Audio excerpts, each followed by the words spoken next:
Hey everyone, you know how some stories, the good part, the really good part, comes after the ending everyone expects. Well, we're diving into a prime example today, a period that's often overlooked, but honestly, it's packed with insight.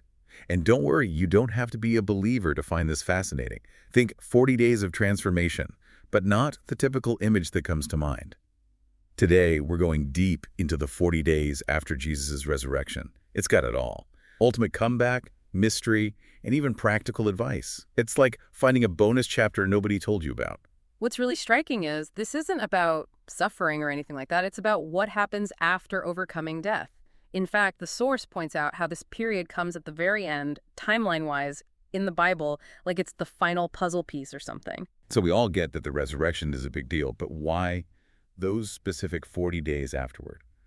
What went down? And more importantly, what does it mean for anyone today trying to live a more, purposeful life? What's wild is 40 days pops up as this significant chunk of time in a lot of traditions. You've got Moses up on Mount Sinai, 40 days, boom, 10 commandments, Noah and that whole flood situation. 40 days again, it's like this universal symbol for intense change, getting ready for something massive. It's not just a random Tuesday, right? More like serious boot camp, but for your soul.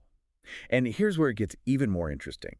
This source we're looking at, it suggests that whatever went down during those 40 days, it's got a direct impact on how we're supposed to be living today. This isn't just dusty history, folks. We're talking about a blueprint for action.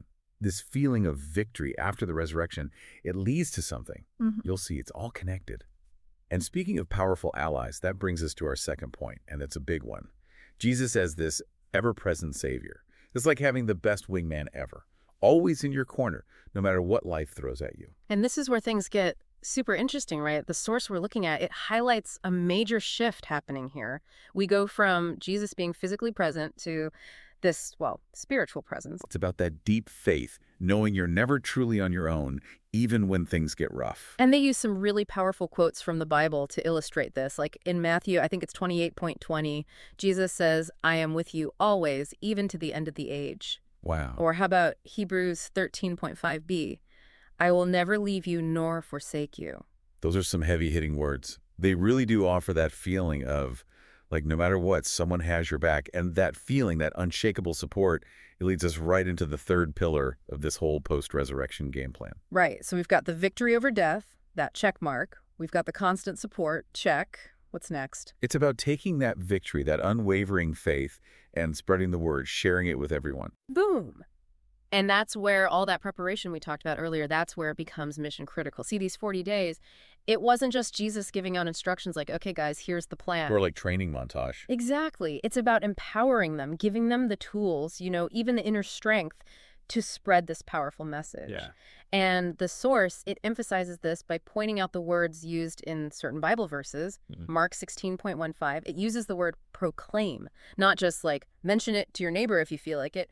Proclaim. Shout it from the rooftops. Yeah, exactly. And then 2 Corinthians 5:2, it says implore, which is way more like urgent, passionate. It's not about keeping it to yourself. It's about engaging with the world. It's almost like, what if instead of a product launch, it's this divine marketing campaign, but instead of selling something, you're spreading this message of hope and like you can get through anything.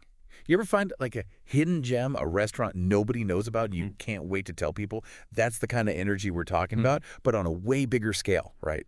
And the best part is, this source, it doesn't just drop these huge historical events and big ideas on us. No way. It gets down to brass tacks. Exactly. It's like, here's how to actually apply this stuff, even today. It boils down to 3 things, your post-resurrection to-do list, basically. Love it. Step 1, it's simple. Start each day remembering that strength, that resilience we've been talking about. Let it sink in, Use it to shape how you approach the day, especially the rough parts. Step 2, connect with your faith, whatever that looks like for you. Make it a habit, like even a few minutes each day, to recharge, center yourself. And finally, step 3, don't be afraid to share your faith. Share that hope, but thoughtfully, right?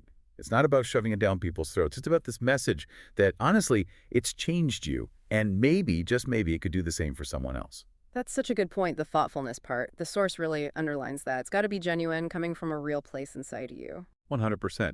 It's not about checking boxes. It's about, living it. Even if you're listening to this and you're not religious at all, Just the idea of, okay, intense prep time, then I take action, that's powerful. It makes you think about your own life, right? What am I working towards? What kind of mark do I want to leave? It really does. Makes you wonder.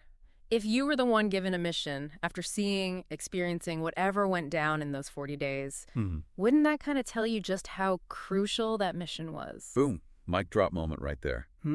That's something to chew on. So there you have it.